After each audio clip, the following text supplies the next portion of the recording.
Pinupulayan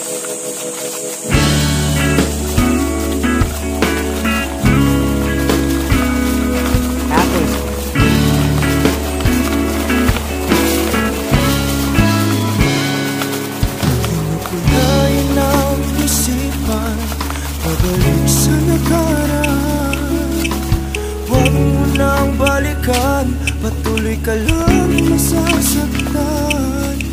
Di na kulang kakaisip sa isang magandang larawan. Paulit-ulit na binabanggit ang pangalan ng nakasanayan.